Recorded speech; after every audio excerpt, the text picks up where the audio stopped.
Pues parece que ya estamos en directo. Muy buenas a todos y bienvenidos al primer programa de Econocrítica.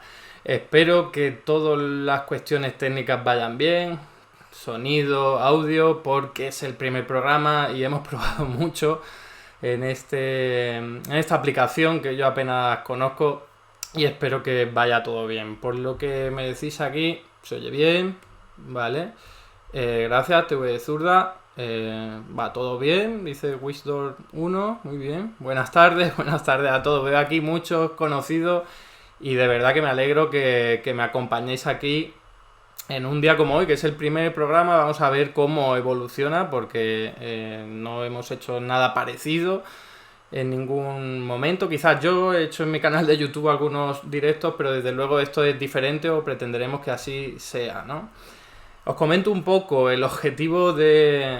Buenas tardes a todos, seguía aquí diciendo, no me esperaba tantísima gente, de verdad genial, espero que os guste lo que vais a ver a continuación. Quizás hay un poco de retardo entre el sonido y la imagen, pero bueno, esto es algo que en cualquier caso es poco, pero esperaremos mejorarlo para la próxima ocasión. En cualquier caso, os comento un poco lo que pretendemos hacer con este programa, que va a ser dirigido por mí y que pretende publicarse o emitirse cada semana los martes, si no a las 7:30, a las 8, eso es algo que iremos viendo con el paso del tiempo para tampoco pisar a otros programas que abordan cuestiones parecidas y tienen públicos similares y que vosotros sabéis perfectamente cuáles son, ¿no? Entonces, la idea es repasar la actualidad económica, algo tan sencillo y complejo al mismo tiempo como eso, porque en realidad podemos ver un montón de medios de comunicación que hacen exactamente lo mismo, pero aquí el elemento diferencial es que lo vamos a hacer desde una perspectiva crítica o de izquierda, si se quiere denominar así, no hay ningún tipo de problema. La clave es ofrecer una alternativa a la visión dominante que vemos en todos los grandes medios, ¿no? Contar la economía, qué es lo que está pasando, aportando también noticias y de alguna información de actualidad que se les pasa a los grandes medios, ya sabéis, están controlados por los grandes poderes económicos y no van a hablar de aquello que no les interesa. Entonces, no solo vamos a matizar, a derrumbar los bulos que utilizan muchos de estos medios, sino también a aportar visiones diferentes que en otros grandes medios pues seguramente no veríais, ¿no? Ese es el objetivo del programa. También quiero, por supuesto, hacerlo colaborativo y participativo, es decir, que nada hay mejor que alguien pueda aportar algún comentario, algún elemento que enriquezca el debate, porque yo puedo aquí ir trayendo una noticia y otra, pero seguro que se me olvidan cosas, seguro que se pueden matizar muchas cosas, ¿vale? Yo me lo voy a preparar cada martes, por supuesto, pero la idea es que si esto se hace coral, pues sin duda gana mucha riqueza y espero contar con vosotros para ello. Gracias Chris Mola por decir que aquí nos tiene en el chat para comentar, eso espero. Buenas a todos los que estéis saludando, de verdad os agradezco este apoyo que no me esperaba, mucha gente, como soy un poco ignorante o poco familiarizado con el Twitch, pues aquí estoy, ¿no? Un poco explorando nuevos campos. Dicho de otra forma, fachas no gracias comentan por aquí. A ver, aquí si se debate con respeto y educación, pues se puede decir cualquier cosa. Ya sabéis, muchos me conocéis, sabéis que yo voy a cualquier sitio a debatir y siempre que se haga con respeto y educación, el debate puede ser muy interesante. Yo de hecho a veces he aprendido mucho de cómo piensan aquellas personas que piensan muy diferente a mí y me ha servido, no solo para armarme de más argumentos, sino también para entender la realidad económica con mucha más profundidad, ¿no? Poquito a poco, Edu, estamos contigo, muchas gracias por todo. Bien, pues dicho esto, voy a empezar, ¿vale? Voy a empezar y claro, este es el primer programa, es un estreno, nos pilla empezando un año nuevo y por lo tanto creo necesario comenzar haciendo una rápida, muy rápida y breve valoración del año anterior, pero sobre todo conectándolo con lo que nos espera este año.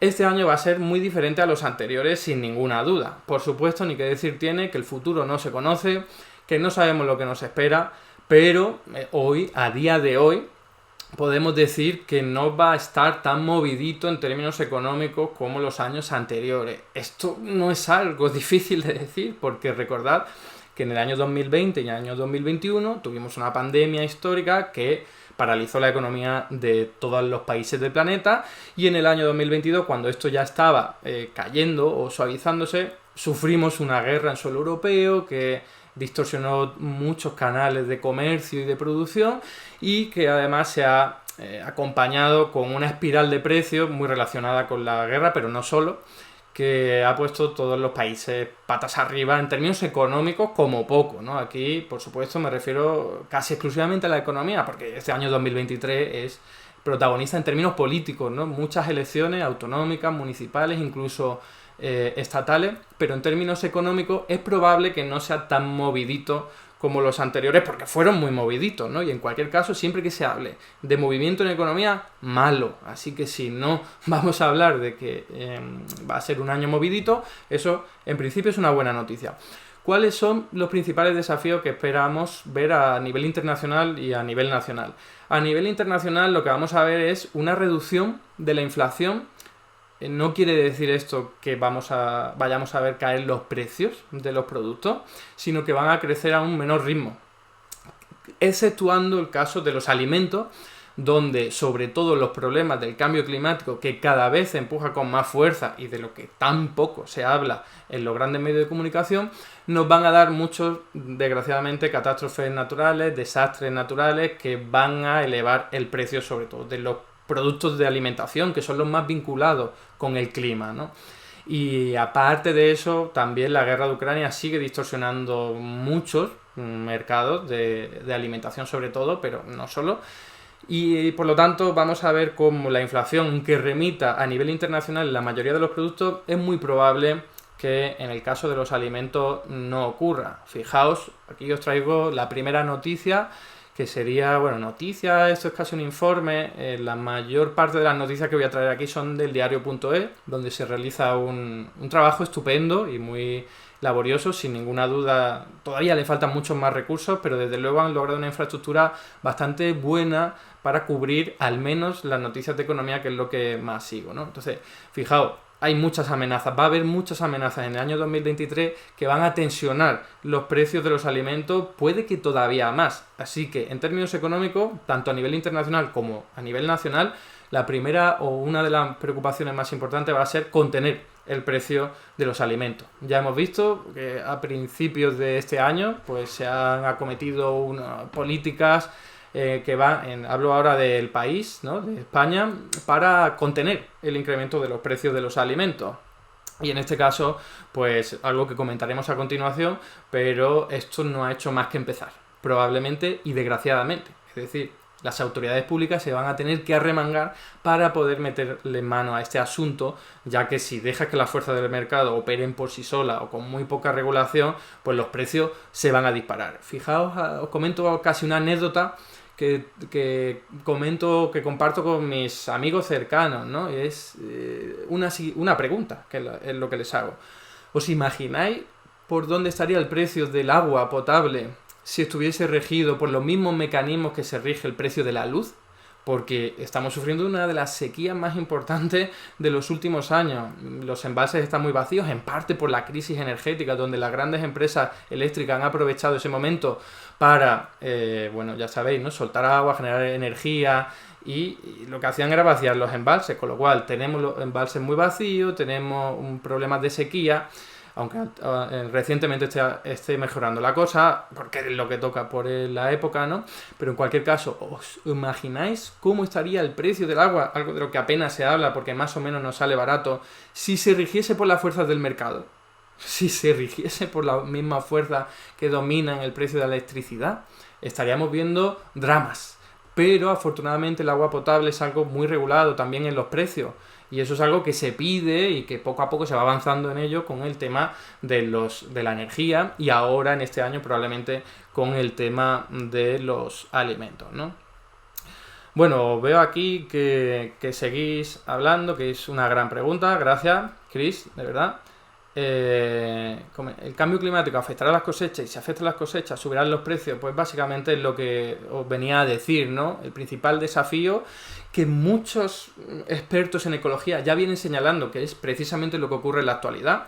Lo que ocurre es que como se ha mezclado con la pandemia y con la guerra, es muy difícil identificarlo y separar, ¿no? Si este incremento de los precios es debido al cambio climático, a los desastres medioambientales. La verdad es que no podemos asegurarlo con seguridad. Lo que sí podemos decir con total seguridad es que este problema va a empeorar con el paso del tiempo porque internacionalmente no se hace nada o prácticamente nada para combatir el cambio climático. Para empezar, porque la única medida potente contra el cambio climático, y si queréis de esto podríamos hablar en otra ocasión, quizás en otro día, es decrecer en términos de consumo de recursos naturales. No necesariamente en PIB o en Producto Interior Bruto, pero desde luego sí en términos de recursos naturales, de consumo, de vertido de residuos, de contaminación, ¿vale? En Baleares se nos vuelve a ir la pinza, se viene el reventón de la burbuja inmobiliaria. Esto es algo sobre lo que hoy no quiero hablar, ¿vale? Para atenerme un poco a las noticias de actualidad. Desde luego, así a bote pronto, yo no lo creo. También digo, eso es muy difícil saberlo, pero los últimos indicadores del mercado inmobiliario que podíamos haber imaginado que iba a caer bastante o drásticamente una vez se elevaron los tipos de interés, vemos que incluso siguen subiendo. Es decir, que de momento no hay ningún tipo de preocupación, lo cual, bueno, los pinchazos suelen venir de la noche a la mañana, así que tampoco es algo que haya que tomarse con mucha atención, ¿no? Venga, dale caña, Andrew. Pues eso es lo que voy a hacer. Gracias de verdad por los ánimos, que me vienen muy bien para este primer estreno, que en ningún momento lo he dicho, pero quiero agradecer, por supuesto, a todos los compañeros y compañeras de Spanish Revolution por permitirme emitir este programa en su canal, ¿no? Y aprovecharme o generar sinergias con toda la infraestructura que ya existe y todos los recursos que existen. Bueno, como os comentaba, ese sería el principal desafío, ¿vale? El principal desafío, uno de los principales desafíos, no el único, por supuesto, del año 2023, pero también probablemente veamos más problemas, desgraciadamente, con los tipos de interés. Es decir, no parece que vayan a bajar los tipos de interés a corto plazo. Tarde o temprano, esta es una apuesta personal, lo van a tener que bajar. Es decir, yo me podría arriesgar a decir que en algún momento del año 2023 tendrán que empezar a bajarlo, pero bueno, como os digo, esto es especular sobre el futuro, no tengo ni idea, pero no creo que las economías a nivel internacional aguanten mucho con tipos de interés tan elevados que lo que hacen es atraer muchos capitales a Estados Unidos porque ahora es mucho más rentable con tipos de interés tan elevados allí y revaloriza mucho el dólar y desvirtúa muchísimo la economía internacional. Y esto es algo que no se puede mantener por mucho tiempo, lo hemos visto a lo largo de la historia y es probablemente lo que veremos. ¿Cuándo? Ni idea, pero en el año 2023 es posible que veamos ya bajar los tipos de interés. Pero eso sí, hasta que comiencen a bajar, los problemas en las hipotecas a tipo de interés variable, sobre todo, estarán ahí y se agravarán probablemente. Quizá no tanto, porque en estos últimos meses se han agravado mucho, pero eso es un desafío que probablemente no va a mejorar en el corto plazo, así que en el año 2023 también veremos a los gobiernos a nivel internacional, a nivel estatal, incluso a nivel regional, intentar combatir esto, porque detrae muchos recursos de muchas familias y es algo que no se puede permitir, o al menos no en su totalidad, ¿no? En todo su esplendor, en todo su efecto. Bien, me quedo aquí con lo que era esta primera exposición a nivel internacional, he bajado un poco a lo nacional para el año 2023. Ahora lo que voy a hacer es, que es lo que voy a hacer todos los martes, sacar las noticias de reciente publicación para comentarlas por encima. También bulos por parte de la derecha. Por supuesto, eso no puede faltar, porque está lleno de bulos y de manipulaciones, pero la idea es, como os comento, ir trayendo poco a poco las noticias. No me da tiempo a verlas todas, seguramente a vosotros os surgen algunas. Si queréis compartirlas, por supuesto, ponerlo en el chat y trataré de comentarlas y de abordarlas, pero no quiero dejar pasar, pues seguramente las más importantes que hemos tenido en los últimos días. Que, como todos sabréis, bueno, aquí, por cierto, no compartí con vosotros antes gráficos en los que se ve la evolución de los precios de los alimentos, porque estamos en unos niveles no vistos en mucho tiempo. Ya os decía, en primer lugar por la pandemia, luego esa guerra en suelo europeo, pero sin lugar a dudas esto es un caso histórico. Fijaos aquí que en la línea roja, que es la del año 2022, se ha llegado a unos niveles en comparación con los anteriores impresionantes. El pico fue en marzo, no solo por la guerra y las alteraciones, la ruptura en las cadenas de producción y de comercio, sino también por la especulación financiera, algo de lo que se habla muy poco, y es que los tiburones financieros, allí donde huelen sangre, dedican muchos recursos para especular, comprar barato y vender caro. Así hacen ganancias y al mismo tiempo incrementan todavía más los precios de los alimentos y de otras materias primas, como el petróleo, como el gas natural. Por eso en marzo hubo tanto subidón, porque en realidad, por solo la proclamación de una guerra, no se desvirtúa todo. Por poner un ejemplo, el gas natural, claro, se incrementa mucho su precio y el gas natural es necesario para producir fertilizantes para la agricultura, incluso para producir los propios alimentos, y eso es algo que tarda tiempo. Pero en marzo se dispararon. Y eso es sin ningún lugar a dudas debido a la especulación financiera, esos tiburones financieros que se aprovechan de la ocasión. Afortunadamente eso es solo un empuje a corto plazo, luego acaba volviendo a su lugar real, a su lugar natural, y ahí tenéis que estamos en unos niveles parecidos a finales de 2021, que ya eran muy malos, no lo podemos olvidar. Ahí tenéis 2020, 2019, un año más normal, sin pandemia, y los precios a nivel internacional de los alimentos sigue disparado y desgraciadamente, como os comentaba, no apunta a que vaya a mejorar. Entonces, una de las noticias recientes que tenemos de comienzo de año es que España vuelve a ser la economía de la eurozona en este caso, pero muy probablemente también de la Unión Europea que menos inflación tenga, ¿no? Alejada de unos niveles récord exagerados como los de países liberales por antonomasia, por cierto. Esto es algo de lo que se habla poco. Países como Estonia, Letonia o Lituania siempre se han puesto como ejemplos paradigmáticos de qué hay que hacer en economía para que vaya bien. Ejemplos paradigmáticos liberales, ¿eh? Y efectivamente vemos ahora cómo son los países con más problemas. Que es verdad que son los más dependientes del gas natural, evidentemente, pero es porque tienen unos modelos productivos y energéticos muy liberalizados, muy desregulados. Entonces, claro, tienes problemas en el mercado y dejas que el mercado opere por su cuenta, pues entonces los problemas se intensifican. En contraposición a lo que ocurre, por ejemplo, con países como Portugal o España, ¿no? Que han puesto un límite al precio del gas natural a la hora de calcular el precio de la luz en el mix energético, ¿no? Eso es una diferencia importante de la que no se habla mucho. ¿Qué es lo que explica que España esté en este nivel? En esta posición tan favorecida, ¿no? O tan beneficiada en términos de inflación, de tasa de inflación. Hay muchos, ¿vale? No quiero simplificar nunca con estos análisis, pero yo sí tengo que poner el acento en algunas de las medidas, son básicamente aquellas que se han adoptado para contener la inflación. Este gobierno tiene muchos problemas, muchas críticas, pero cuando ha acertado en algunas cosas hay que reconocerlo, ¿no? Incluso aunque sean políticas ideadas por el Partido Socialista, como por ejemplo el descuento en los carburantes, en los combustibles, que se ha retirado para este año, al menos para los no profesionales, que tiene muchísimas críticas, es algo muy mejorable, pero si nos atenemos a la disminución de la inflación, ha funcionado, y eso hay que decirlo. ¿Que se podría haber hecho algo mejor? Por supuestísimo que sí. ¿Que se tendría que haber controlado directamente los precios de la gasolina y del diésel? Por supuesto que sí. Ahora mismo lo único que estoy diciendo es que una de esas medidas, que incluso ha sido adoptada por el Partido Socialista, ha funcionado para reducir la tasa de inflación en España. Ahí tenéis en el gráfico cómo esta medida se implementó en abril y ahí hubo una reducción en la tasa de inflación. También sabemos que las gasolineras, las empresas energéticas, se han beneficiado de esta medida, han hecho más dinero, pero al menos una parte ha servido para bajar los precios. Que quede ahí simplemente. Una medida muy mejorable, muy criticable, pero algo ha servido.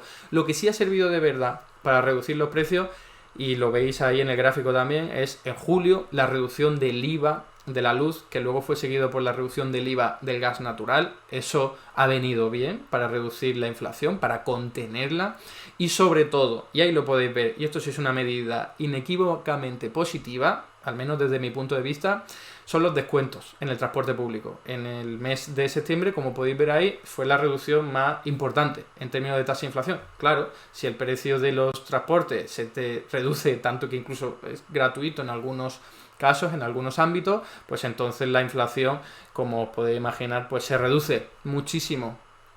Y eso es algo que hay que tener en cuenta a la hora de poder analizar y concluir, ¿no? O tener en cuenta por qué España está aquí, en esta situación, ¿no? En esta posición en el ranking, ¿no?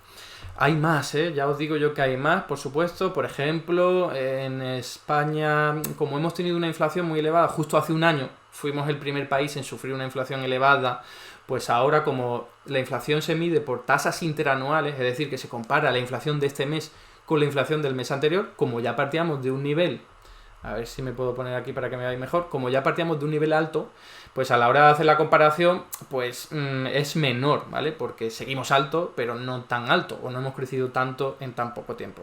Eso es un factor puramente estadístico que ayuda a entender por qué España tiene unas tasas de inflación más bajas. Pero, como os comento, si hubiese que poner el acento en alguna medida, serían en esas que os he comentado, y ni que decir tiene por la excepción ibérica, de la que hablaremos ahora porque ha salido otra vez a la palestra, hay nuevas noticias al respecto. Ya os digo que a partir del 1 de enero, esto ya se pactó, a mitad del año pasado, la excepción ibérica ya no va a ser tan potente.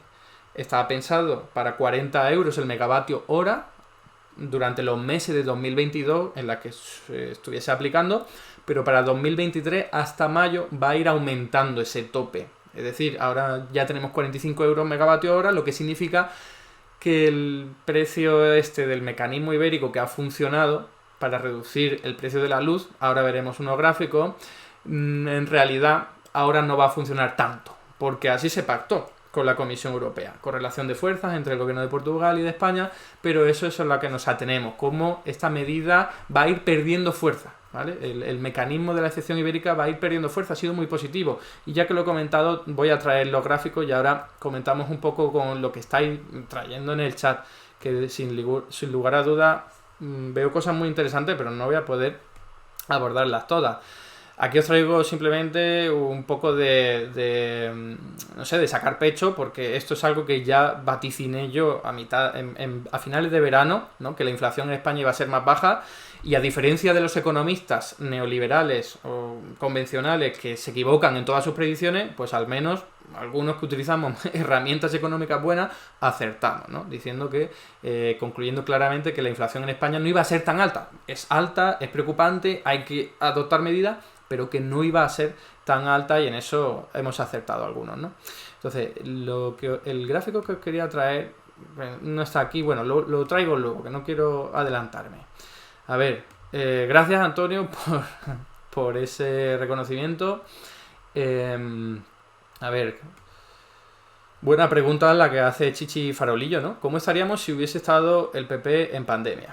Yo lo tengo clarísimo, pero no solo pandemia, sino además durante esta espiral inflacionaria, ¿no? De los precios elevándose. Pues estaríamos como países que han sido muy liberales, que han aplicado políticas de derecha, como los que mencionaba antes, de Estonia, pero no hace falta irse tan lejos, algunos como Brasil, perdón, bueno, eso sí se más lejos, me refiero a Reino Unido, por ejemplo, ¿no? Donde se han aplicado políticas muy tibias a la hora de proteger a la gente. Recordad el Partido Popular hace 10 años en una crisis que era muy diferente a la actual, a la de la pandemia y a la de la inflación, pero que era una crisis, y en realidad en vez de proteger a la gente lo que hizo fue abaratar el despido, recortar en pensiones, retrasar la edad de jubilación. Eso lo hizo, por cierto, Zapatero, lo hizo el gobierno del PSOE, no el gobierno del PP, pero en cualquier caso son medidas todas las que aplicaron a partir del año 2010 el PSOE y el PP, que no tiene ningún tipo de comparación con lo que se está aplicando ahora, y eso sin ningún lugar a duda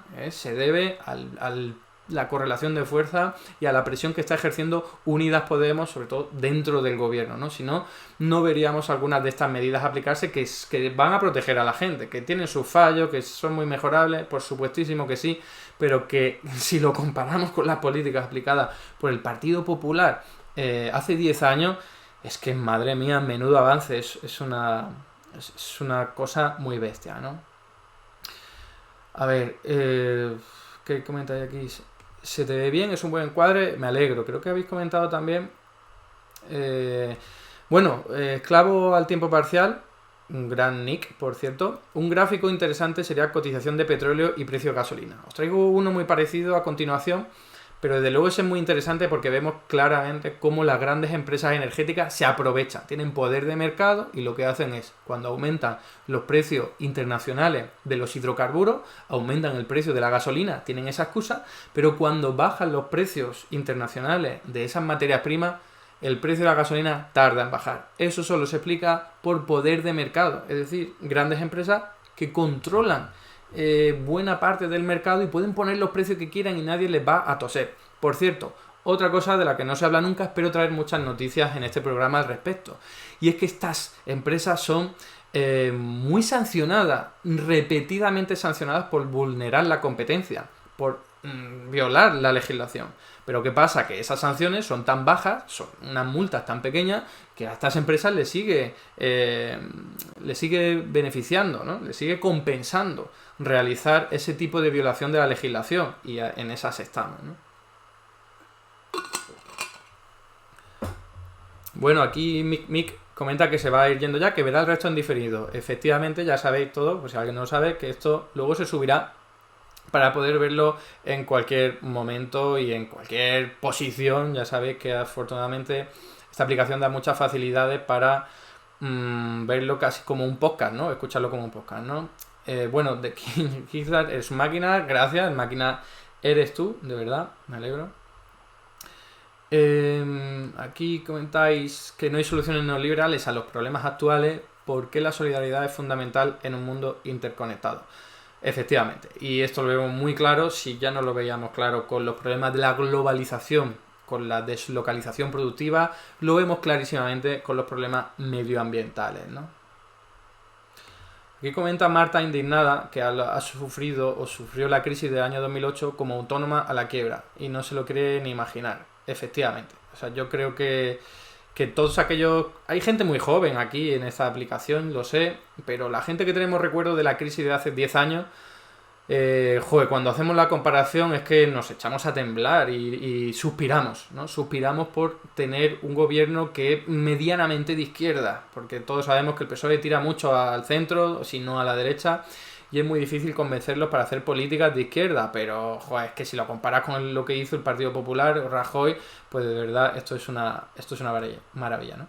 Bueno, Ludalga, buenas tardes, bienvenido o bienvenida aquí a este directo, espero que te interese.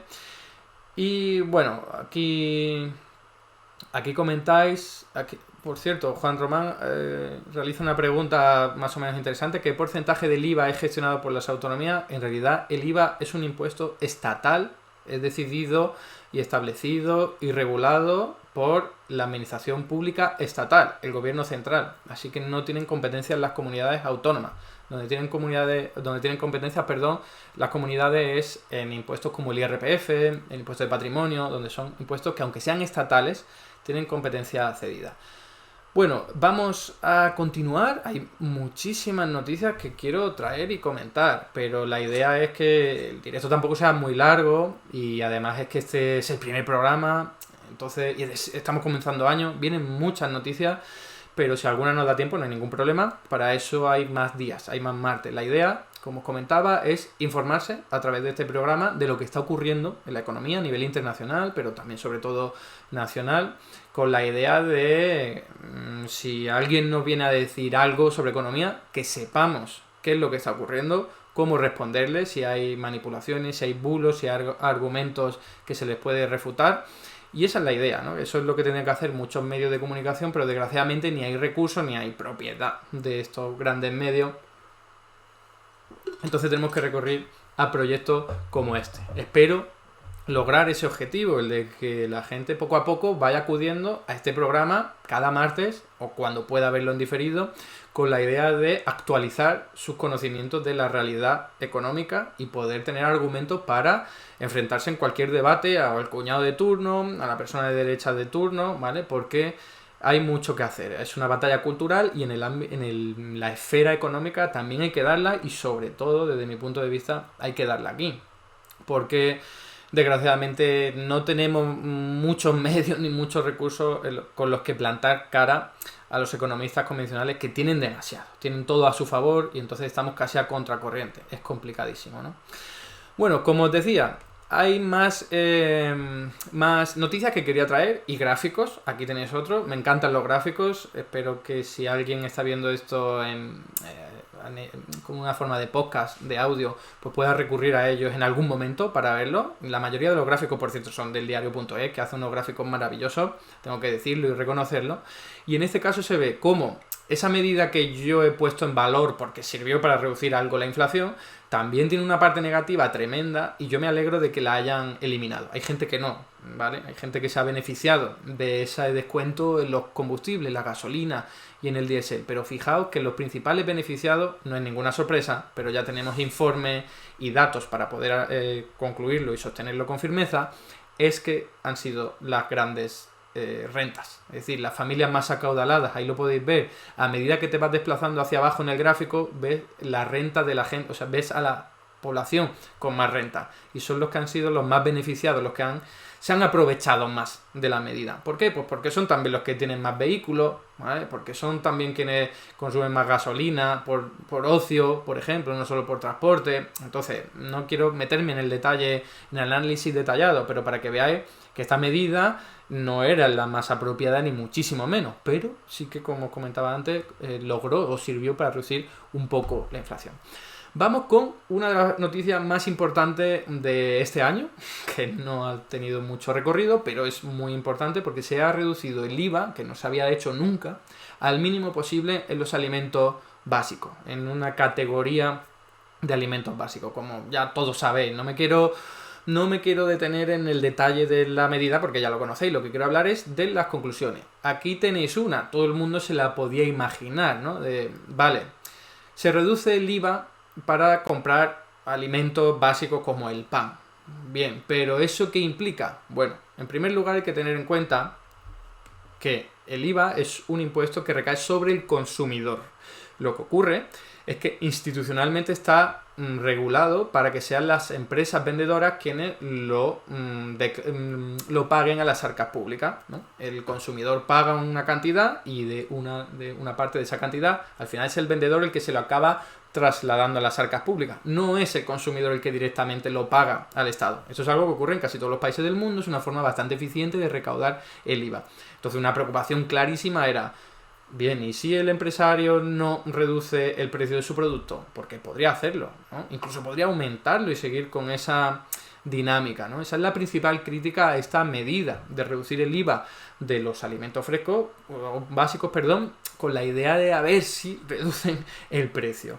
Sabíamos que eso tenía muchos riesgos, no lo ha confirmado un estudio muy preliminar, pero bastante es de lo mejor que tenemos, hay que decirlo, recientemente, que ha sido realizado por Facua, la Organización Defensa de los Consumidores, que creo que todo el mundo conocerá, y que ha analizado pues los precios de los productos, de muchos productos, de más de 500, ¿vale? Más de 500 casos, de varias empresas, grandes supermercados, y ha concluido que prácticamente la mitad de esos casos que han analizado han comparado los precios del día 30 de diciembre con los del día 3 de enero, si no me equivoco. Y entonces han podido hacer una comparación muy simplota, ¿vale? Esto es algo que sirve para ilustrar, no sirve para realizar un análisis científico o académico, pero desde luego sí que ilustra bastante. Es algo que todo nos generaba la curiosidad. ¿De verdad bajarán los precios? El informe lo podéis ver en internet. Facua lo ha publicado y se ve claramente cómo hay muchas, bueno, no son muchas porque tampoco se han atendido a muchas empresas, creo que eran 7 u 8 las que habían sido abordadas. En cualquier caso, no, unas cuantas más, pero 6 o 7 u 8, no recuerdo bien, lo tenéis en el informe, las que han encontrado incumplimiento, las que no han no han bajado el precio de los productos a pesar de beneficiarse de la reducción del IVA, ¿no? Eso lo podéis ver con detalle, lo que evidencia que se necesita mucho control y mucha supervisión. Esto es algo que ha tenido ya, ha tomado nota el gobierno, al menos eso es lo que parece, por estos titulares que conocemos, ¿no? El gobierno dice que se va a reunir con la Comisión Nacional del Mercado de la Competencia para analizar si las empresas de verdad están repercutiendo esa reducción del IVA en sus productos. Esto es muy complejo, porque nuestro país no está preparado para ello, no porque sea complejo, ¿vale? Es decir, se podría articular de una forma que el Estado tuviese unos mecanismos para recibir la información por parte de estas empresas y saber si de verdad están reduciendo el precio de su producto o no, pero no tenemos esa infraestructura. Entonces, y cuesta mucho crearla. Tienes que tener inspectores, tienes que tener canales de comunicación y de información, y esto que opera para muchos otros sectores, por ejemplo, la farmacia. En la farmacia hay una regulación importantísima. En general en el sector sanitario, el Estado tiene un control y una autoridad potentísima.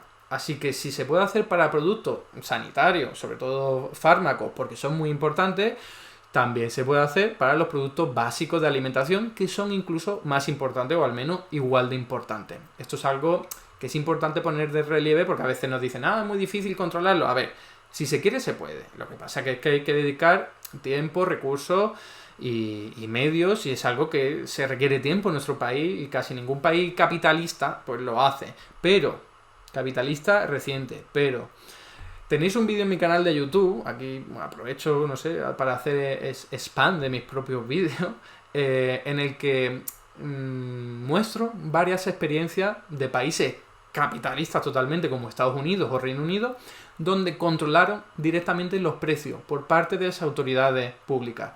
Es decir, se puede hacer. Y también se puede ver con estos análisis que tenéis a disposición en internet que la cosa salió bien. Es decir, reducir el IVA ha sido una medida claramente abogada por el Partido Socialista, la parte mayoritaria del gobierno. Unidas Podemos era más partidaria de limitar los precios, o al menos, como Yolanda Díaz dijo en varias ruedas de prensa, conjuntamente también, por cierto, con mi hermano Alberto Garzón, que se podía llegar a un acuerdo con las grandes empresas para que limitaran al menos los precios de la canasta básica de productos. Esto no es nada revolucionario.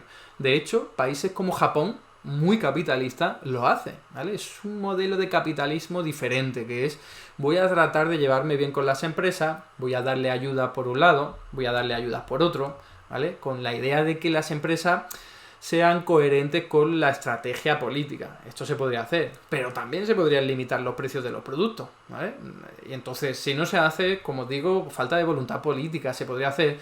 Y estoy hablando sobre todo de la parte económica.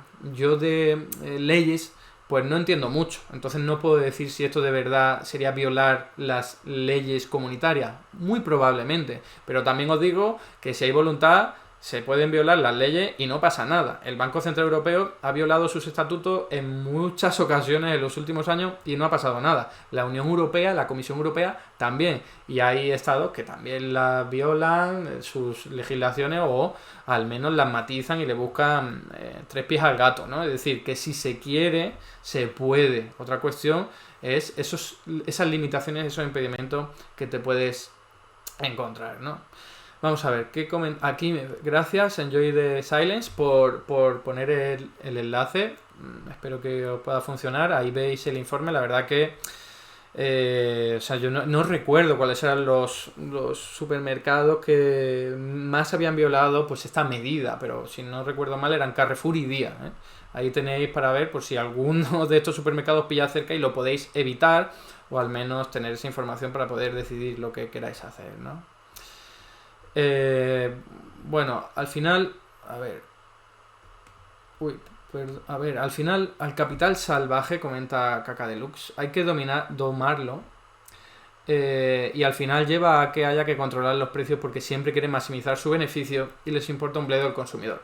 Pues efectivamente, pero esto es el capitalismo. Si tú dejas que las empresas que están regidas, y que no es que sean malas por naturaleza, esto hay que dejarlo claro, a veces que se cree en la derecha, que los de izquierda odiamos a los empresarios, no es que los odiemos, no que creamos que sean demonios, es que sabemos que para que su empresa pueda funcionar, tienen que lograr maximizar sus beneficios, obtener beneficios, y que eso les genera demasiada presión para reducir costes, para, si son costes laborales, pues allí que van, para reducir costes tributarios, para rebajar la calidad de su producto. Es algo a lo que están casi empujados por la propia lógica capitalista, que como os digo no es algo de decir son buenos o malos, es simplemente a lo que les empuja el sistema, ¿no? Entonces, pues hay que tenerlo en cuenta. Así funciona el capitalismo y hay formas de regularlo. No estoy diciendo que sea capitalismo o sea otra cosa, sino que el capitalismo tiene muchos grados y hay unos capitalismos que son muy capitalistas, muy liberales, como por ejemplo Estados Unidos, pero hay otros que son mucho menos liberales, mucho menos desregulados, como los países nórdicos, Japón, ¿vale? Todos sabemos que hay grados. Incluso, por irme al extremo, China es un país que se considera comunista, pero tiene muchos elementos capitalistas cada vez más, ¿no? Entonces, ¿China es capitalista? Pues no se puede decir, pero tampoco será un país comunista al uso, ¿no? Bueno, me estoy aquí enrollando un poco, perdonadme si lo hago demasiado. Aquí hay un comentario interesante que es el de Edu Pinceles, que dice: sobre todo, en el caso de las grandes cadenas que manejan otros márgenes, el pequeño comercio lo tiene más ajustado. Efectivamente, esto es algo que ocurre siempre en el caso de cualquier sector en el que no esté, ¿cómo decirlo?, que las fuerzas no estén bien repartidas, es decir, los que haya grandes agentes que tienen un gran poder de mercado.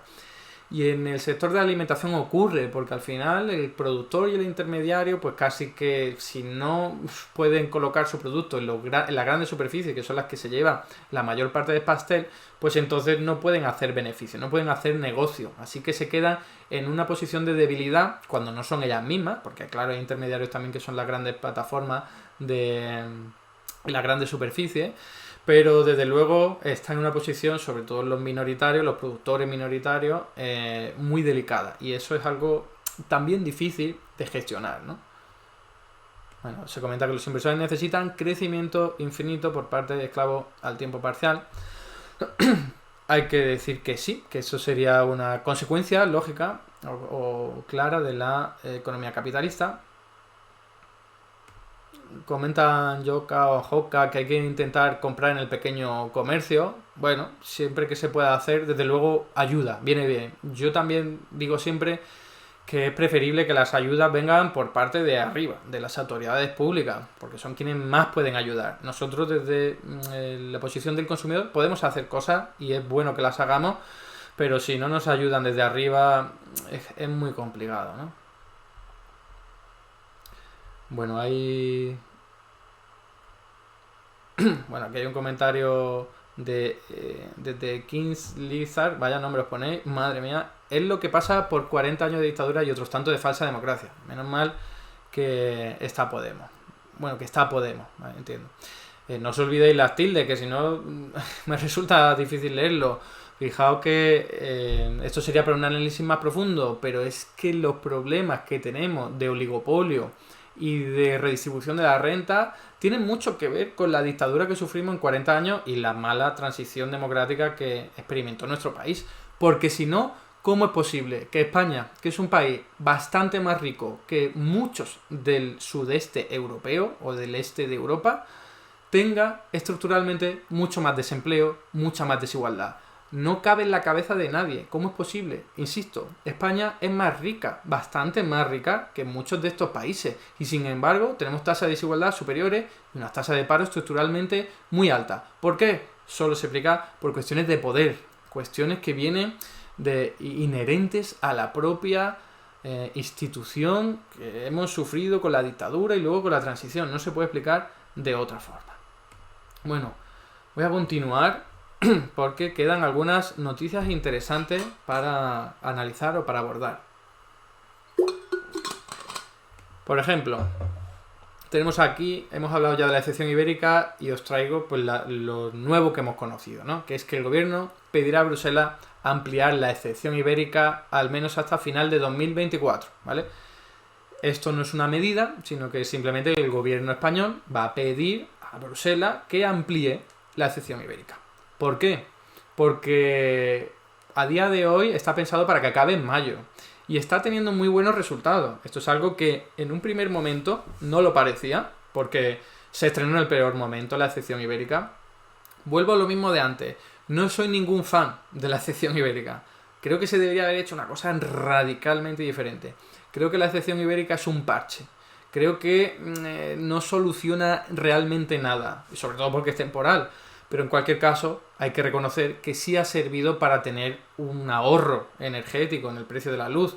Entonces, hay que reconocerlo, al mismo tiempo que hay que decir que se deberían haber aplicado medidas mucho más valientes. Por ejemplo, bueno, hay muchísimas, pero puedes quitar al gas natural de la subasta energética en el mix eléctrico. Eso es algo que quizás compete más a la Unión Europea que al gobierno español, pero vuelvo a lo mismo de antes. Si hay voluntad, se podría haber logrado, se podría haber presionado en ese sentido. Voy a ponerlo de otra forma. Imaginaos que el gobierno estatal se vuelve topunki y lo que hace es sacar la subasta y regularla a su forma. ¿Qué va a hacer Bruselas? ¿Va a traer a sus ejércitos para impedirlo? ¿Va a sancionarlo? No. Eso lo que hace es una lucha política, ¿vale? Es ampliar los márgenes del debate político para que al final la Unión Europea se tenga que posicionar en uno o en dos. Así se hace política, así se va poniendo encima de la agenda mediática los elementos y las batallas culturales o económicas que te interesan. Pero bueno, volviendo a lo que decía, la excepción ibérica, con sus más y sus menos, que es un maldito parche que no sirve para nada, que está muy mal pensado, se ha dado una publicidad tremendamente mala, hay que reconocer que ha funcionado algo, ¿vale? ¿Cuánto? Aquí tenéis un gráfico, vuelvo a traer algo del diario.es, ahí tenéis también la fuente y si lo queréis acudir es fácil encontrarlo, ¿vale? Pero veis la comparativa de precios desde la aprobación de la excepción ibérica en España con respecto a otros países relativamente similares en tamaño al nuestro. Y como podéis ver, la línea roja ha estado sistemáticamente, no siempre, pero sistemáticamente por debajo del resto. Esto es lo que explica que hayamos tenido unos precios de la luz en el mercado mayoritario, importante esto, porque luego hay la mitad de las familias tienen una tarifa de la luz que no tiene que estar vinculada directamente con esta, ¿vale? Una cosa es donde las empresas van a comprar la energía, que es ese mercado mayoritario, y otra cosa es al precio que te la vendan esas empresas, ¿vale? La mitad de los, más o menos la mitad de los clientes tienen el precio vinculado a este mercado mayorista y hay otros clientes que lo que tienen vinculado es al precio que han pactado durante un año normalmente con las empresas comercializadoras. Entonces, esto que al final, una vez pasa el año, van a tener que volver a pactar un precio y ahí sí se va a ver el efecto del mercado mayorista. Pero en cualquier caso, como os digo, el efecto a corto plazo solo lo notan la mitad de la familia más o menos. Creo que en realidad los datos que no son conocidos, no son fácilmente accesibles, pero la última vez que los publicaron estaba en torno al 60%. En cualquier caso, lo importante es, este es el ahorro. Este es el ahorro que se ha logrado en España en comparación con la situación en la que no se hubiese aplicado esta medida de la excepción ibérica. Aquí veis que hay niveles en los que se logra un ahorro sustancial, ¿vale? Como decía, se estrenó en un mal momento, en una época de ola de calor, en la que hubo que recurrir mucho al gas natural porque las energías renovables no estaban tirando, sobre todo la eólica, y la gente demandaba mucha más aire acondicionado y otro tipo de energía para enfriarse en general, y eso es lo que hizo que al principio pues no luciera tanto esta medida. Pero con el paso del tiempo hemos visto que sí, sobre todo en los últimos meses. Si en los grandes medios de comunicación no habéis visto que se habla del precio de la energía, es porque está mucho más barato en España que en el resto de países, ¿no? Entonces, eso es una virtud de la excepción ibérica. ¿Que se podría haber hecho muchísimo mejor? Vuelvo a lo mismo, sí, se podría haber hecho muchísimo mejor, muchísimo más ahorro, muchísimo menos beneficios para las empresas energéticas, pero había que dar la batalla a nivel internacional, no solo a nivel del gobierno, de Unidas Podemos que le dé la batalla al PSOE, o la población dando la batalla y presionando al gobierno y a Unidas Podemos al PSOE, sino a la Comisión Europea. Algo complejo, como os decía, bastante complejo. Entonces, ¿qué más tenemos aquí con el tema de la energía o de la regulación de precios de la luz? Pues fijaos, esto que además lo hemos conocido hoy, es que España pedirá a la Unión Europea precios fijos para nuclear e hidráulica, que eviten sus beneficios caídos del cielo. Esto es lo que hay que hacer. Esto es lo que hay que hacer. El gobierno español no se va a atrever por sí solo a hacerlo y a ir en contra de la Unión Europea. Eso ya lo sabemos, ¿no? El PSOE no es muy valiente. Pero si lo piden a la Unión Europea, que ya hemos visto que a veces da su brazo a torcer, más que nada porque no le queda más remedio, pues quizás se consiga. Si tú logras que, por ejemplo, la nuclear y la hidráulica pues tengan unos precios fijos y no vendan su energía al precio que marca el gas natural, porque yo creo que todo el mundo conoce conoce cómo funciona el mix energético. Durante los 2 últimos años se ha dado mucho la tabarra al respecto, ¿no? Todas las tecnologías que generan electricidad compiten en el mismo mercado y aquella que es más cara marca el precio del resto de energía, del resto de tecnología para cada hora del día. Entonces, lo que ocurre es que la energía hidráulica, que es de las más baratas, que ¿cuánto cuesta? Esto lo podéis ver en la Comisión Nacional del Mercado de la Competencia, tiene informes que revelan que su coste es de 3 euros megavatio hora, el coste variable, abrir una compresa, ¿no? Abrir una compuerta, perdón, de una presa, pues eso, ¿qué es lo que ocurre? Que pasa el agua, se genera electricidad y eso no tiene mucho coste. Lo único que tienes que hacer es abrir esa compuerta. Así que, ¿cómo es posible que algo que te cuesta a 3 euros el megavatio hora te lo acaben vendiendo a más de 200? Es una barbaridad. El sistema no tiene ningún tipo de sentido y lo que hace es inflar los beneficios de las empresas energéticas y también nucleares, que tienen un coste variable muy reducido, pero claro, son las mismas, ¿vale? Es que a veces hablamos, ¿no? La hidráulica, no sé qué, las empresas energéticas en España son un oligopolio tremendo. Hay 3 que controlan el 90% de todo el mercado de generación, de distribución y de comercialización. Estoy hablando de, todo el mundo sabe cuáles son, Iberdrola, Naturgy y Endesa. Esas 3 controlan todo, entonces se pasan la información, saben cuál va a ser la subasta. Entonces, si quieren, te lo pueden poner muy difícil, como os estaba comentando, y tengo vídeos en mi canal que analizo su comportamiento, absurdamente desastroso y abominable, y ahí se ve claramente pues esto que estoy diciendo, ¿no? Como si no le meten mano al oligopolio eléctrico, al final este tipo de medidas de la excepción ibérica y tal, pues ayudarán, pero no demasiado. A ver, que quería ver si tenía algo más. Sí, hay otra noticia relacionada con esto, ¿vale? Que es que creo que no sabéis o no conocéis o probablemente no conocéis porque de esto se ha hablado poco, que una condición para que el gobierno pudiese adoptar la excepción ibérica frente a Bruselas, ese compromiso, era que tuviese que regular la tarifa, cambiar la tarifa regulada de la luz, que es una que la que yo decía que tenía el 60% de las familias más o menos, ¿no? Entonces, claro, la tiene que cambiar, ¿por qué? Porque la Unión Europea decía, a ver, es que está demasiado vinculada al precio mayorista de la luz. Si sube mucho, rápido, ¿no? La luz, pues la gente va a tener ese impacto, ¿no? Eso tiene lógica. Os digo, aquí tenéis un gráfico muy esquemático, es casi una infografía, para que veáis que hay 2 tipos de tarifas de la luz. Una es la regulada, que es la que fluctúa con los precios mayoristas de la luz. Entonces, como os digo, si el oligopolio energético quiere, puede poner el precio elevado por el gas natural, la hidráulica vendiendo el precio súper caro y haciéndose de oro por el camino, entonces te aumenta mucho. En cambio, la libre, que se conoce como libre, aunque de libre no tiene nada, porque es pactar con la comercializadora energética un precio, pues durante un año se mantiene. Y claro, ¿qué pasa? Que te está blindando de los aumentos en el precio, pero también te está blindando de las caídas en el precio. No podemos perder de vista. Esto es casi como la hipoteca, eso lo entiende todo el mundo. La hipoteca, puedes tener un tipo de interés fijo y entonces eso es lo que vas a estar pagando, tú ya lo sabes de antemano. Y también tienes tipo de interés variable, que no sabes lo que vas a pagar porque va a depender del Euribor, sobre todo, ¿no? De cómo fluctúe el mercado. Pues aquí igual, tú a la hora de contratar la energía en tu casa, la electricidad, puedes contratar de una forma que durante un año lo tengas claro, lo que vas a pagar, y otra es jugártela a ese precio tan volátil en el mercado eléctrico. Entonces, la Unión Europea dijo, esto no puede ser así y lo tenéis que cambiar.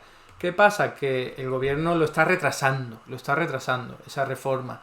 ¿Por qué la está retrasando? Pues básicamente porque la Comisión Nacional del Mercado y la Competencia, un organismo estatal, pero es independiente del gobierno, ha comentado, no sé si lo tengo por aquí esa noticia, no la tengo aquí, pero yo la comento, ¿vale? La Comisión Nacional, bueno, viene aquí un poco incrustada en esa noticia, y es que lo que viene a decir es lo siguiente, que es, vale, ahora mismo esa factura, ¿no? Que te oscila al nivel del mercado mayorista, pues te puede aumentar muchísimo el precio, ¿vale? Y si tú la haces más estable, probablemente te cubras de ese aumento, ¿no? Probablemente no, te vayas a cubrir de esos aumentos de precio. Pero, como os decía, el problema es que también te cubre no te beneficias de cuando cae el precio. Y esto es un poco, muy resumidamente, lo que dice la Comisión Nacional del Mercado de la Competencia, y entonces el gobierno ha dicho, bueno, todavía no la voy a reformar, me voy a esperar, incluso si puedo lograr cambiar lo de la excepción ibérica, pues mejor que mejor, ¿no? Así que veremos con el paso del tiempo en qué acaba todo esto, pero así están las cosas. Creo que tenía algún gráfico aquí que os podía... No, ya estaríamos con otra noticia. Así que voy a ver qué comentáis por aquí, a ver si hay algo. Bueno, Brickmaster, a eso venimos a aprender. Ojalá lo estéis haciendo, de verdad, lo digo, porque yo estoy aquí sin ánimo de lucro con la idea de compartir mis conocimientos, mi información, mi experiencia como profesor y doctor en economía en la Universidad Autónoma de Madrid. Entonces, si queréis aprender de economía y yo os puedo satisfacer esa necesidad, me hacéis muy feliz y muy contento, de verdad, porque es mi único objetivo. Creo que es lo que necesitamos, armarnos de herramientas económicas para luego enfrentarnos, pues no solo al cuñado de turno, sino también en nuestras propias luchas políticas internas, en cómo presionar al gobierno y qué pedirle. Es súper importante, porque bien, Unidas Podemos, que puede parecer muy, no sé, simpático a mucha gente, necesita también la presión, el apoyo, la ayuda de la gente. Entonces, cuanto más informada y más conocimientos tenga, mejor para poder lograr eso, ¿no? Bueno, gracias TV Zurda a ti, ¿no? Me agradeces mi labor, que es muy necesaria, lo agradezco de verdad el comentario, ¿eh? Aquí comentan muy filosóficamente que aprender es la aventura más importante de la vida. Estoy totalmente de acuerdo. A ver, Edu, comenta TV Zurda, ¿se podría hacer un programa solo dedicado a la factura de la luz? Yo me pierdo con toda la terminología, una especie de taller para torpes. Pues sí, a ver, me lo han pedido más de una persona, y es algo que tengo pendiente de hacer, pero como directo en mi canal de YouTube, porque todo lo que sea un monográfico prefiero hacerlo a través de ese canal, a través de ese medio, porque la idea de aquí de Econocrítica es repasar la actualidad económica, de noticias más recientes. Entonces, si alguien quiere un conocimiento más profundo, un análisis más detallado, entonces yo mando a otro sitio. Mando a leer artículos, a ver vídeos, y si puedo hacer un directo en el que también se puedan responder preguntas de la gente, mejor. Pero creo que va a ser mejor hacerlo en mi canal, ¿eh? Bueno, a ver, aquí comentáis que ha habido una raid y yo, que soy nuevo en Twitch, pues yo creo saber más o menos lo que es, pero digo, gracias, ¿no? Si es algo bueno para esto, gracias. Si es que ni siquiera sé cuántos estamos aquí en directo, porque me cuesta mirarlo porque todavía estoy un poco pez en todo esto de Twitch y prefiero centrarme en lo mío. Me da igual cuánta gente haya, pero la idea es intentar esto, ¿no? Ofrecer información y también comentar lo que venís a decir, pero no veo demasiados comentarios de los que yo pueda tirar del hilo, ¿eh? También porque hay muchos mensajes y no puedo verlos todos de golpe. Bueno, las puertas comenta aquí el Lumper Burgués, gran nombre también. Las puertas giratorias han hecho y hacen mucho daño. La vergüenza ajena, sus tejemaneje. Claro, yo no lo he dicho, todo el mundo ya lo sabe. ¿Por qué hay un oligopolio energético al que no se le ha metido mano nunca? Pues porque hay puertas giratorias. Los dirigentes políticos más importantes del PP y del PSOE han pasado siempre a su... Y de otros partidos regionalistas, claro, y anteriores al PSOE, han pasado a estas empresas energéticas y se hacen favores, hay que decirlo claramente. Se hacen favores y cualquiera se mete con las empresas energéticas, que además controlan los medios de comunicación, controlan también puestos de administración en otras empresas productivas. O sea, hay que decirlo, la oligarquía es la que verdaderamente gobierna o trata de gobernar el país. Por eso tenemos que hacer todos una labor, ¿no? de ciudadano, a ver, para presionar que se cambien las cosas y combatir esta oligarquía, ¿eh? Bueno, aquí habláis de cosas que yo no entiendo, de donaciones y tal. A ver, vamos a ver. Como comenta Granciano, los sindicatos del Reino Unido nos están mostrando el camino. Y yo diría que casi cualquier otro país tiene unos sindicatos que están funcionando mejor que en España. Desgraciadamente, porque nos toca vivir en este país, ¿no? Pero en los últimos años ha habido un debilitamiento de los sindicatos españoles, que en parte, hay que decirlo, tiene que ver con este triunfo del neoliberalismo y que la gente se ha dejado, ¿no? Ha dejado de sindicar y de afiliarse, y eso está fatal. Si el sindicato no te gusta, hay que cambiarlo también por dentro. No se puede abandonar esa estructura tan necesaria para la clase trabajadora, ¿no? Y en el Reino Unido hay ejemplos, y sobre todo en Francia, muy cercanos, que nos dicen por dónde pueden ir los tiros, ¿no? A ver, comenta Marta Indignada que estaría bien que algún día habláramos de las autónomas. Mi idea no va a dar tiempo porque pretendemos acabar el directo a las 9, ¿vale? Si da tiempo lo comentamos, si no, para el próximo día mi idea es hablar también de este nuevo sistema de cotización para los autónomos que comienza este año, ¿vale? Pero como es el primer programa y estoy comentando las noticias también del año, no sé si me va a dar tiempo, ¿eh? Sí, te entiendo, es la desigualdad, que es una ley nueva de Escrivá. Muy rápido, para que sepáis mi opinión por si no da tiempo. Estoy en contra de esta reforma, aunque la esencia sea buena y vaya en la buena dirección. Lo que se viene pidiendo desde hace muchísimo tiempo, por parte de Izquierda Unida en los años 90, era hacer un sistema de cotización por parte de los autónomos que estuviese vinculado con lo que ganaban, ¿no? Y esto que viene reclamándose desde hace tanto tiempo se ha logrado ahora, pero claro, de una forma muy lenta, muy progresiva, con unas cuotas muy elevadas para los que ingresan menos, aunque también hay que decir que el ingreso que tiene el autónomo con menos renta no es el salario, no es equiparable al salario, no es como un asalariado que le pagan 1.000 euros y con esos 1.000 euros tiene que comprar la comida, comprar la luz, pagar el alquiler. En el caso del autónomo es diferente. Si ingresa netamente 1.000 euros, significa que ya hay una buena parte de los gastos que no los tiene que contar, ¿no? Entonces, a veces se hacen comparaciones que no son rigurosas. Y esto me encantaría poder hablarlo hoy. Si no podemos hoy, lo haremos el próximo día, que aquí vamos a estar todos los martes. Así que no os preocupéis si hay algún tema que no sale. Os veo ahora que estáis escribiendo más. Yo no sé si porque sois más o porque veis que os estoy leyendo. Aquí los martes por la tarde hay que ver Pandemia Internacional o al menos turnarnos. Pues sí, Pandemia Digital. Creo que la idea que vamos a llevar a cabo es empezar un poco más tarde este programa, aunque sea a las 8, para que no nos pisemos tanto, ¿eh? Pero de todas formas, que el público se ha parecido, que yo solo hablo de economía, entonces no es del todo igual, ¿no? Bueno, Edu Grande y tal, gracias, de verdad. Vamos a continuar, ¿vale? Un poco con las noticias que os quería traer. ¿Cuál es la próxima que vamos a ver? Porque aquí veo que tampoco me decís grandes cosas más allá de temas que están a posteriori, que quiero sacar. Si no, hoy el próximo día. Vamos a ver, tenéis aquí un gráfico muy interesante y actualizado del día de hoy, del diario.es, en el que se ve la evolución del precio de la gasolina y del diésel.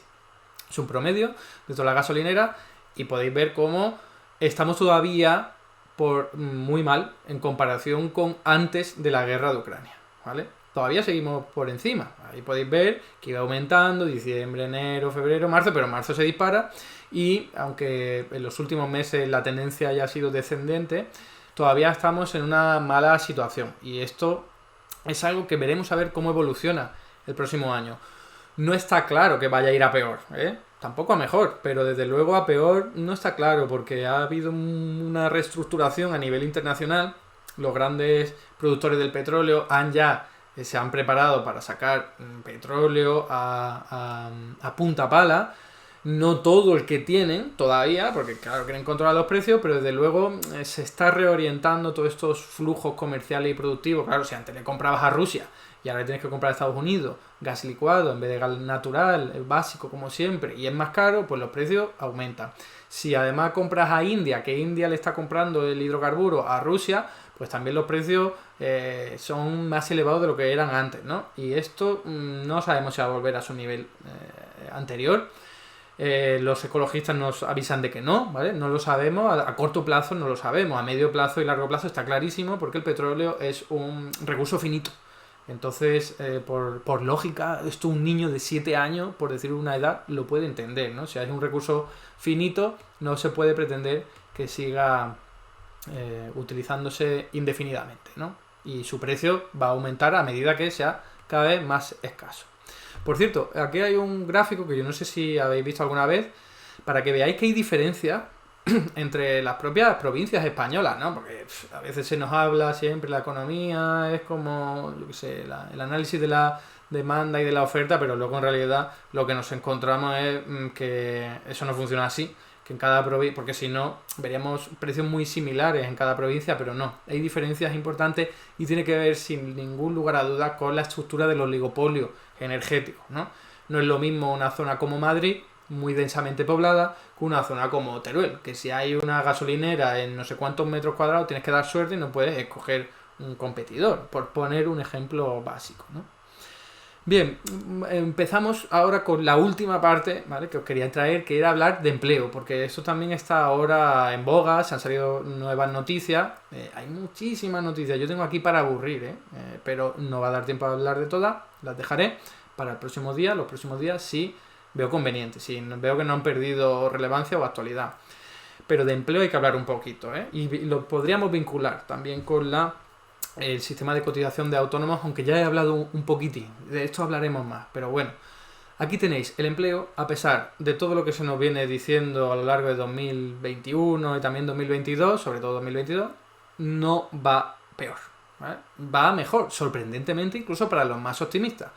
Va mejor, voy a matizar, va mejor porque hay más afiliados, porque cae la temporalidad, y esto son siempre buenas noticias. Cae el paro, ¿vale?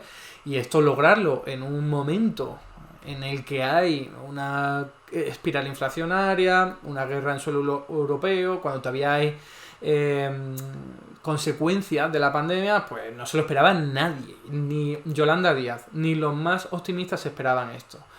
No me quiero detener en qué es lo que puede explicar esta situación tan positiva para la economía española en términos de empleo, pero una de ellas es que seguimos rebotando de alguna u otra forma de lo bajo que caímos en pandemia, pero hemos rebotado más. Aquí tenéis ese rebote, ¿no? Caímos mucho, pero hemos cogido la inercia. La inercia es positiva. Estamos ya muy por encima en términos de afiliados, por ir a una variable que todo el mundo entiende, afiliados a la Seguridad Social, mejor que la que teníamos antes de la pandemia. Y está perdiendo fuerza la creación de empleo, pero eso por lógica, ¿no? Si cuando tienes 5 millones de parados es más fácil crear empleo que cuando tienes 2 millones de parados, ¿vale? Pero en cualquier caso, la evolución es positiva y, como digo, está sorprendiendo. ¿Por qué? Aparte del rebote, también hay que tener en cuenta la reforma laboral. La reforma laboral es fundamental. Esto es algo que la derecha se toma a risa, se ríe, ¿no? Los economistas liberales, porque están totalmente en contra de la reforma laboral, pero es fundamental, no solo para explicar esto, que es la reducción de la temporalidad, clave, fundamental, es el lastre que hemos tenido siempre en la economía española, que por mucho empleo que se creara, la mayor parte era temporal, más del 20%, más del 30% en algunos casos, ahí lo tenéis claramente, y que una vez se ha aplicado la reforma laboral, la temporalidad cae. Tenéis en mi canal un vídeo de 1 minuto en el que explico que no es solo un cambio de nombre, como dice la derecha. La derecha dice, los contratos temporales ahora se llaman indefinidos. Y entonces, claro, la temporalidad te ha caído, pero solo de forma artificial. No es así. Es muy fácil demostrarlo con un dato. Lo primero es que hay 500.000 de empleos indefinidos más que antes de iniciar la reforma laboral. Entonces, eso no pueden ser contratos temporales que se han convertido en indefinidos, ¿vale? Son nuevos y eso han salido de algún lado. Y además, lo más importante, no es solo un cambio de nombre, sino un cambio de derechos. El contratado a tiempo indefinido, aunque sea fijo o discontinuo, tiene muchos más derechos que cuando está trabajando con un contrato temporal. Y eso es fundamental, y no solo por lo que os comento de temporalidad, de tener más derechos, sino que encima, al tener más estabilidad, consume más. Y esto, que consumir es horrible para el desafío medioambiental al que nos enfrentamos, en una economía capitalista como la que vivimos, es lo que empuja el crecimiento económico. Y esto es algo que ha reconocido incluso el Banco de España. No sé si he traído la noticia aquí, no lo he traído, ¿vale? Pero el Banco de España, que no es nada sospechoso de ser de izquierda, ha revelado que la conversión de contratos temporales en contratos indefinidos, que no es solo la única forma de crear empleo indefinido, ¿vale? Pero sí ha habido una parte que se han convertido, unos 1.800.000 empleos, más o menos, o 300.000, perdón, que hablo de memoria, se han convertido en indefinidos y eso ha explicado un aumento de 3.000 millones de euros en consumo, que es lo que explica, claro, cuando tú tienes un contrato estable, es que no es solo que estés más animado a comprar, sino que a cualquier cosa, electrodomésticos, vehículos, incluso una casa, sino que incluso el banco te puede dar un crédito. A ver, la gente, todos los que hemos tenido un contrato temporal y hemos intentado pedir un crédito, yo soy uno de ellos, por ejemplo, no nos lo han querido conceder por tener un contrato temporal, aunque pues porque ponía temporal. En cambio, si pone indefinido, ya sí les permite generar ese crédito, ¿no? De conceder ese crédito. Entonces, eso es fundamental para la economía capitalista, como os digo, el consumo, y ha servido para explicar la creación de empleo y el aumento del Producto Interior Bruto. ¿Por qué? Pues porque todo ese consumo se transforma en ventas y las empresas lo transforman en ingresos y también en necesidad de contratar a nuevos trabajadores para atender a esa nueva clientela, ¿vale? ¿Qué es otro desafío que no he comentado, desgraciadamente, en mi introducción? Tenía pensado hacerlo, pero va a ser clave en el año 2022. ¿Qué desafío tendremos? Perdón, año 2023 ya nos cuesta mucho actualizarnos, adaptarnos al nuevo año. Pasa el tiempo volado, entonces es muy complicado que lo asimilemos, ¿no? Los salarios. Ya hemos visto que la inflación está más o menos controlada, excepto los alimentos, que como os decía, van a tener que adoptarse muchas medidas en ese sentido. Ya hemos analizado un poco eso. Pero el resto de productos no va a dispararse la inflación. No es como nos decían, vamos a acabar como en Venezuela o Argentina. No es para nada lo mismo, en absoluto. Eso siempre son los mensajes asustaviejas y la gente que quiere meter miedo. No. Aquí vamos a ver una inflación que la parte peor de todas, evidentemente, es que, pues eso, detrae recursos, erosiona la capacidad adquisitiva de la población. Y ese es el principal desafío. Una vez ya hemos controlado más o menos la inflación, ahora lo que hay que controlar es que la gente no pierda capacidad económica. Y sobre todo a partir de sus salarios, porque las pensiones ya las hemos logrado. Las pensiones se revalorizan al 8,5% para este último año, que hemos tenido eso de promedio de inflación, ¿no? Entonces, los pensionistas no han perdido capacidad adquisitiva en promedio, pero los asalariados sí. ¿Por qué? Aquí tenéis un dato, en promedio, los convenios que se han cerrado al final de 2022 han sido del 2,8% frente a una inflación que ha sido del 8,4%. Digo, es promedio y son los convenios que se han firmado a final de año. Ha habido convenios que albergan a muchos y protegen a muchos trabajadores que han sido logrados a más de un 3%, más de un 4%, más de un 5%. Pero cuando haces el promedio no te sale más allá de un 3%, que es perder capacidad adquisitiva frente a la inflación. Pero ¿cuál es el principal problema? Sí, porque esto ya lo es. Es que hay muchos millones de trabajadores que no están cubiertos por convenios sectoriales. Eso es un problema fundamental. Estos convenios sectoriales solo cubren en torno a 9 millones y pico de trabajadores.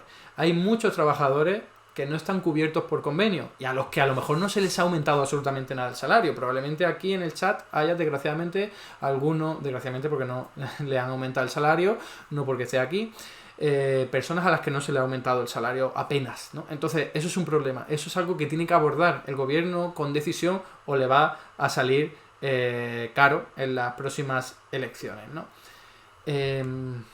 Aquí tenéis en un gráfico también del diario.es pues esa comparación, ¿no? Esa variación del IPC que ha sido impresionante en el año 2022, ¿vale? La del año 2021 tampoco ha sido tanta, a pesar de que al principio nos metían mucho miedo, pero en el año 2022 ha sido muy elevada, mucho más que lo que se han revalorizado esos convenios sectoriales. Entonces es un desafío, ¿vale?, que se le está intentando dar algún tipo de respuesta, pero si no se logra un pacto de renta decisivo y se mete mano a los beneficios de las empresas y a sus decisiones, difícilmente se va a poder lograr algo importante, ¿no? Aquí os traigo una noticia en la que esto se ha aprobado hoy también, muy reciente, esta tarde de hecho, esta mañana, este mediodía, el gobierno ha aprobado nuevas ayudas para contratar con la obligación de mantener el empleo en 3 años. Esto va jugando a favor de reducir la temporalidad otra vez. ¿Por qué? Aquí pasa una cosa curiosa. Y ya con esto voy terminando y damos paso a algo de debate antes de cerrar el directo, para que no estemos más allá de las 9, más allá de 1 hora y media. ¿Qué pasaba con las ayudas? Y ya hablaremos, desgraciadamente, de la cuota de autónomos, que era algo que estaba pendiente el próximo día, ¿vale? Prometido, queda prometido. ¿Qué pasaba con las ayudas a la contratación antes de esta nueva ley que se acaba de aprobar hoy? Que falta que se convalide en el Congreso, pero bueno, no creo yo que haya muchos problemas para ello. Que se le quitaba el pago de cotizaciones sociales a los empresarios, ¿no? Decía, vale, tú vas a contratar, pues si contratas y además es más o menos indefinido, pues ya no pagas cotizaciones sociales. Entonces, había un problema ahí, es que no había demasiados incentivos, entonces lo que ocurría es que al final el empresario iba a contratar, sí o sí. Entonces se aprovechaba de esa medida, reducía la cantidad de ingresos en la seguridad social y en realidad pues no servía para nada, porque ya iba a contratar, no era un incentivo para contratar más. Entonces esta medida lo que hace es cambiarlo, cambia eso, ¿vale? Y lo que hace es dar bonificaciones, que es diferente a quitarle el pago de cotizaciones sociales. En vez de decirle ya no vas a pagar cotizaciones sociales cada vez que contrates, lo que vas a hacer es cuando contrates a alguien, sobre todo beneficiando a colectivos vulnerables como por ejemplo discapacitados o mujeres en jornada parcial para que puedan hacer corresponsabilidad en su domicilio, entonces te las voy a pagar yo como Estado, pero las cotizaciones se van a seguir pagando.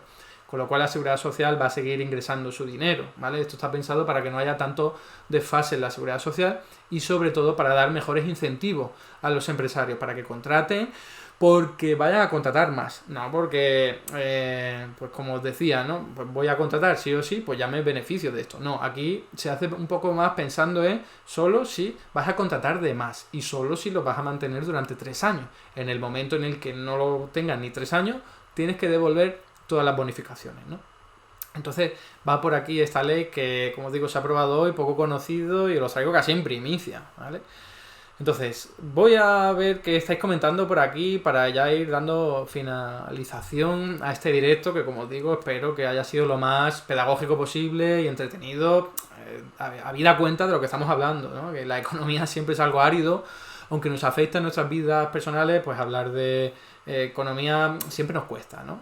Creo que se puede hacer siempre de una forma más asequible, más entretenida, más divertida, si queréis incluso, y hay gente que no lo logra, pero creo que se puede hacer, ¿eh? Y quien no lo logra es casi porque no quiere, porque dice, la economía nos la quedamos nosotros los economistas y así logramos engañar a todo el mundo. Pero eso es una trampa, la economía puede ser y es más fácil de lo que nos lo pintan y todo el mundo tiene que o debería interesarse por ella, porque nos afecta directamente a nuestras vidas y tenemos que dar la batalla ahí, ¿no? Vamos a ver. Aquí hay una pregunta de Big Sant. ¿No habría un mejor indicador para poder comparar mejor la situación de antes de forzar fijos de continuo, población activa, afiliaciones? Sí los hay, ¿eh?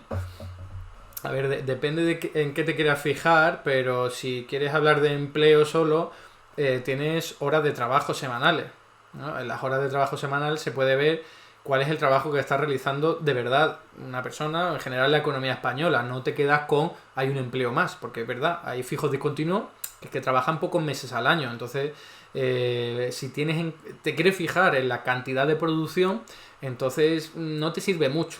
Te tienes que fijar mejor en las horas de trabajo. Incluso hay algunos indicadores que son más elaborados, más complejos, incluso más abstractos, que sería productividad, ¿no? Cuánto valor añadido está generando todas estas personas, ¿no?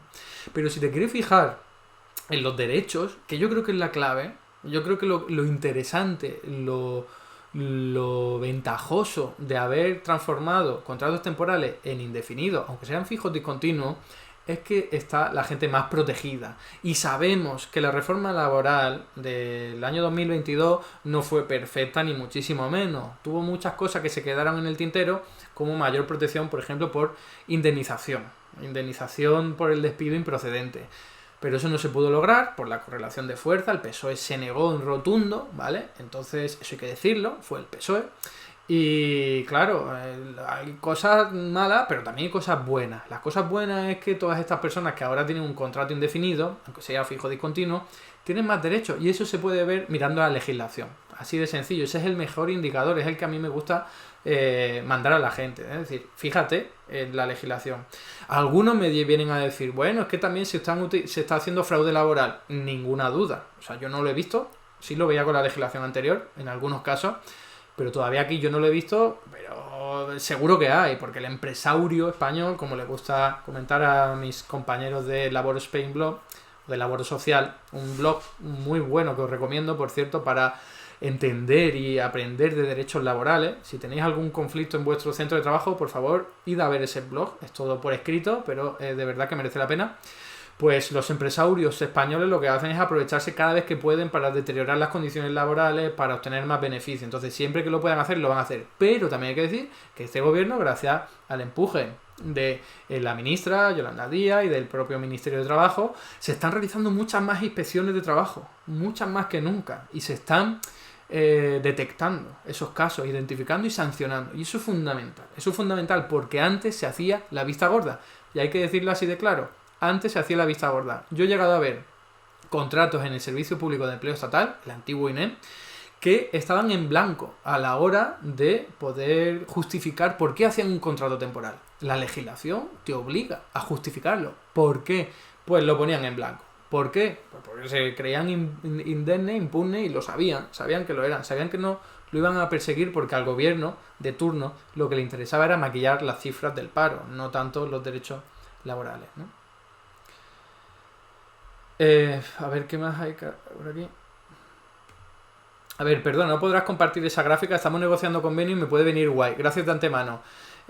Ahora mismo no te lo puedo compartir, pero te digo cómo conseguirlo, Iván. Es muy sencillo. Te vas al diario.es y en la última noticia o la penúltima noticia de economía, ahí lo puedes encontrar, ¿vale? En la sección de economía, la penúltima o la antepenúltima, se han publicado alguna más, pero está reciente, lo podrás encontrar ahí.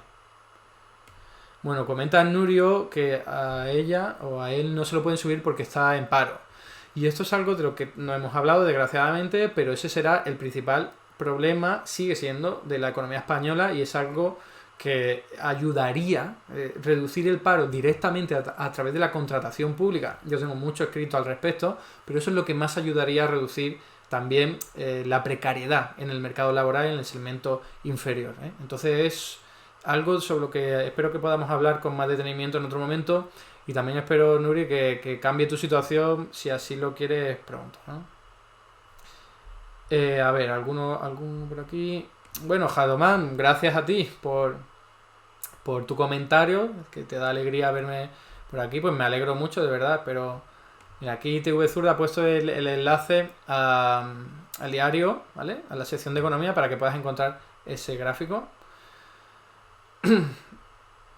A ver, aquí comenta JSM 1980, los nombres que os ponéis. Empresarios, desgraciadamente hay muchos, mentalidad rancia, y esto, vuelvo a lo mismo, tiene que ver con las instituciones españolas, esa dictadura de más de 4 décadas, ¿vale? Con una transición muy mal hecha que ha mantenido la desigualdad en los centros de trabajo, en los centros de producción, en los centros de comercialización, de consumo, en toda, en general, la sociedad, ¿eh?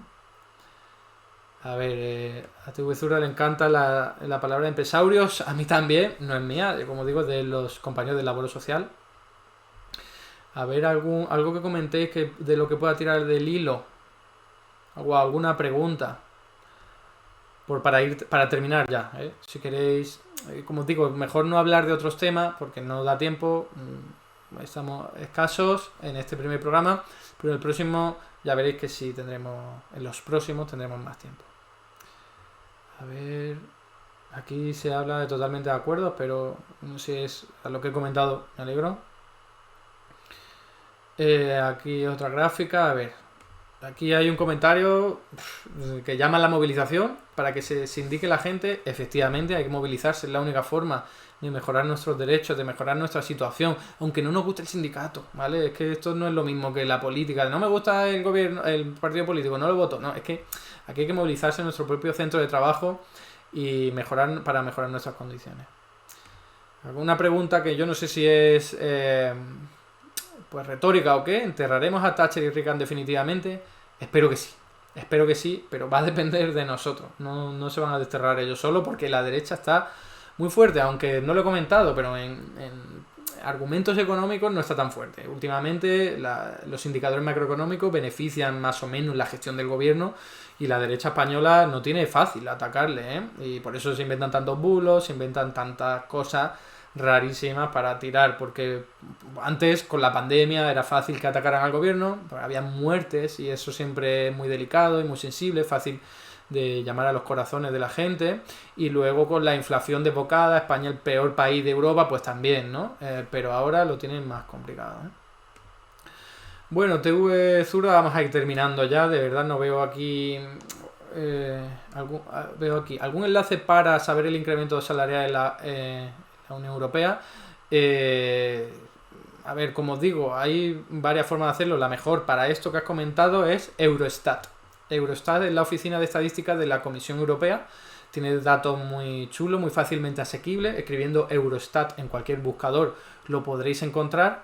Y ahí no hace falta irse a los datos en bruto. Hay publicaciones recientes en los que se puede analizar eso. En cualquier caso, para otro día, si vamos a hablar de esto, pues lo puedo traer. Aquí tenemos otro contrato. Hay otra pregunta. Los subsidios no suben, ¿no? No sé bien a qué hace referencia los subsidios. Los subsidios de desempleo, me imagino que te refieres. A ver, no lo tengo fresco. Sé que se ha aumentado las pensiones no contributivas un 15%, gracias a un pacto con Bildu, por cierto. Eso hacen mucho más por España que la derecha, que se opone a todo esto. Y el 15% de ingreso mínimo vital. Pero los subsidios de desempleo, no lo sé.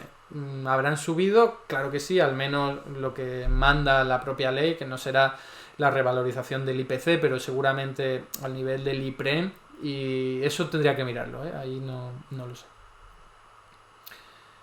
Vale, a ver, pues ya está. Aquí habéis puesto el enlace, muy bien, gracias TV Zurda, por el enlace de Eurostat. Ahí podéis ver indicadores de salario, de convenio. Y nada, chicos y chicas, me voy a ir despidiendo. Veo que aquí me dais la enhorabuena por valentía y que economistas como yo hay poco. Esto no es cierto, ¿eh? Hay muchos economistas como yo, muchos economistas críticos que están muy formados, tanto o más como yo, que dan mucha guerra allí donde pueden.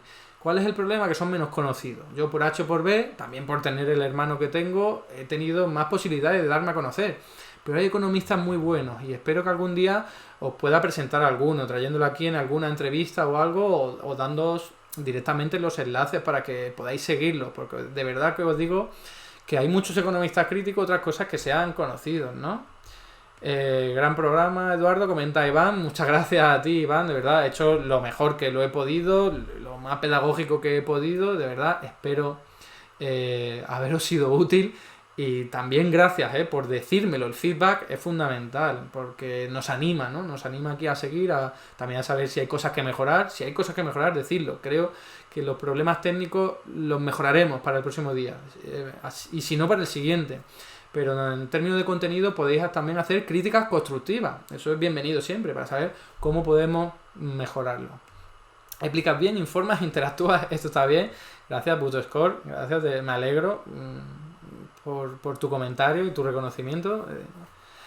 Gracias, Edu, bienvenido a Twitch, te esperamos pronto. Bartoleimer, muchas gracias a ti, de verdad. Espero estar aquí más veces y que esto siga siendo útil, ¿no? Y lo valoréis más o menos.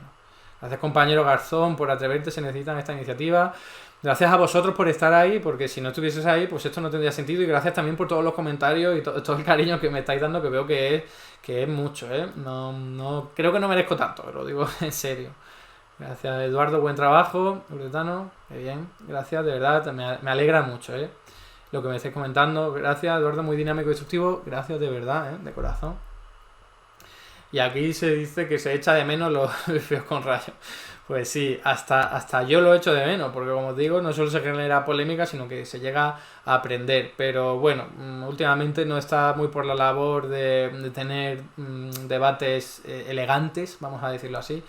Y si surge alguno, yo siempre estaré dispuesto, pero desde luego no me voy a movilizar para hacerlo yo. Si me invitan, bien, sí, pero yo no lo voy a crear. Bueno, encima modesto no es eso, de verdad.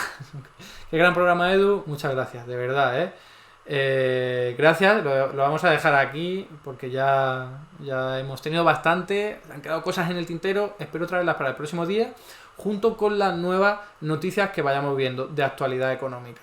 Espero de verdad que el programa siga adelante. De nuevo, muchas gracias a vosotros y vosotras. Muchas gracias, Spanish Revolution. Y nos vemos el próximo día. Y si no, en diferido. Ya sabéis que existe siempre esa posibilidad. Avisad a la gente de que este programa existe. Si os ha gustado, ya sabéis que sirve muchísimo todo lo que sea seguir la cuenta de Spanish Revolution, likes en YouTube, suscribirse ya es lo más. Y lo más importante, compartirlo, decir a la gente que le puede interesar la economía que este programa le va al pelo, ¿no? O le puede interesar, ¿vale? O le puede venir bien.